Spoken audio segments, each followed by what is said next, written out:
नमस्कार फ्रेंड, मैं हूं गणपत सेजू और आप सभी का स्वागत करता हूं आप ही के अपने channel JK with GS sir के अंदर। देखो, आपका इंग्लिश का पेपर है, बहुत ही अच्छा गया था और जो भी मैंने टॉपिक आपको बताए थे वो सारे के सारे आपके आए थे। और आज मैं आपके लिए लेके आया हूं कक्षा 8 के लिए हिंदी का पेपर, जो कि आगे होने वाला है। तो बहुत ही इम्पोर्टेंट ये आपका पेपर रहने वाला है। तो इस वीडियो को आप लास्ट तक ज़रूर देखिएगा, आपके 100% है, इनमें से क्वेश्चन आएंगे ही आएंगे। चलो, पहला जो क्वेश्चन है आपका कि मान जो शब्द है, कौन सा उपसर्ग जोड़ने पर उसका अर्थ है वो घमंड हो जाएगा। देखो, मान के अंदर ऐसा कौन सा उपसर्ग जोड़ा जाए जिसका अर्थ है वो घमंड हो जाता है। तो देखो, अभिमान जब शब्द अपन कहते हैं ना, तो अभिमान का अर्थ क्या होता है? घमंड होता है। और उपसर्ग क्या जुड़ जाता है आपका? अभी जुड़ जाता है। तो आपको यहाँ आगे लिख देना है ग। चलो आगे है, जैसे ही उन्हें पत्र मिलता था उसी समय वे उसका जवाब लिख देते थे।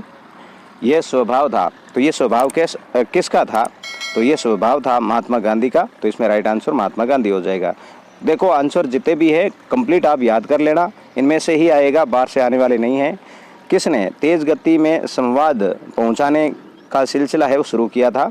तो तार ने है तेज गति से जो संवाद पहुंचाने का सिलसिला है वो जारी किया था। एल ता प्रत्यय, अच्छा, ता प्रत्यय जोड़ने से शब्द बनेगा। तो ता प्रत्यय, देखो, तो मेहता कोई है नहीं, पढ़ना के अंदर ता प्रत्यय अपन जोड़ेंगे तो उसके अंदर शब्द क्या बनता है? पढ़ता बनता है, ठीक है ना। लेखक को बस कैसी लग रही थी? तो लेखक को बस है वो जर्जर लग रही थी। कैसी लग रही थी? जर्जर लग रही थी।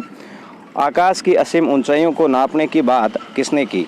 आकाश को असीम नापने की बात है वो बाज के द्वारा की गई थी। तो इसमें राइट आंसर आपके बाज हो जाएगा। अगला क्वेश्चन है कि टोपी पाठ के लेखक का नाम है। तो टोपी पाठ के जो लेखक है उसका नाम था संजीव। क्या नाम था? संजीव था।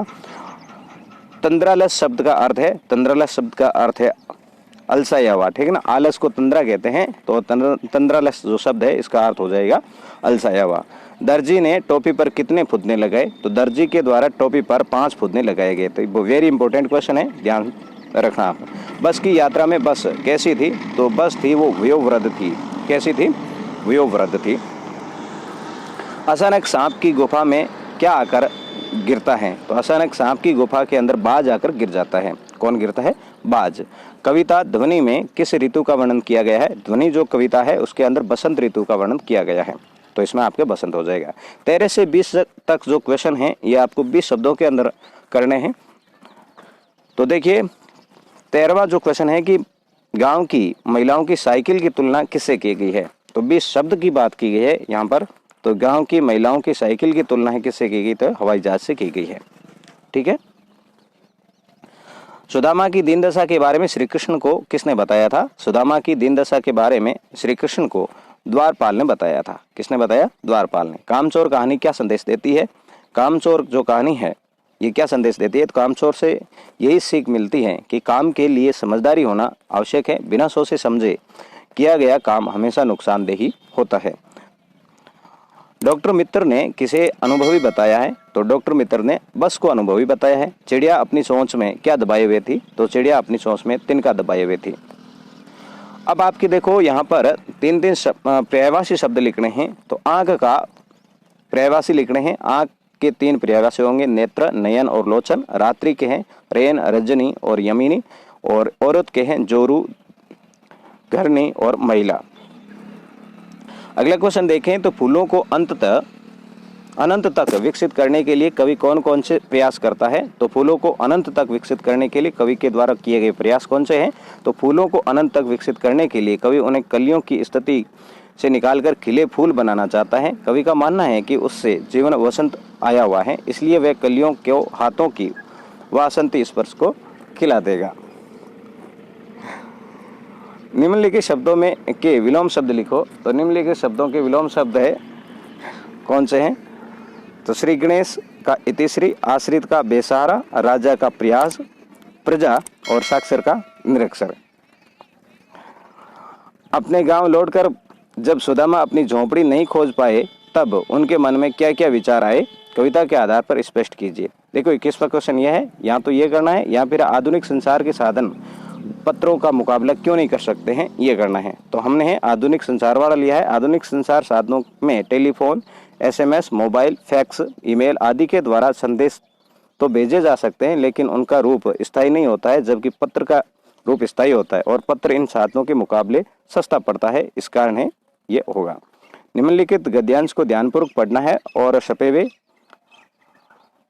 गए प्रश्नों के उत्तर देने हैं। तो यह आपका गद्यांश है, आप ध्यान से इसको पॉज करके देख ले और फिर नीचे जो प्रश्न है उनके उत्तर अपन देते हैं।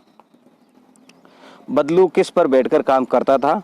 तो बदलू किस पर बैठकर काम करता था ये आपको देख के कर लेना है। बदलू किसके पहुंचने की मशिया मंगवाता था और क्यों? तो ये आपको खुद को ही कर लेना है। निम्नलिखित में किसी एक पद्यांश की सप्रसंग व्याख्या करनी है।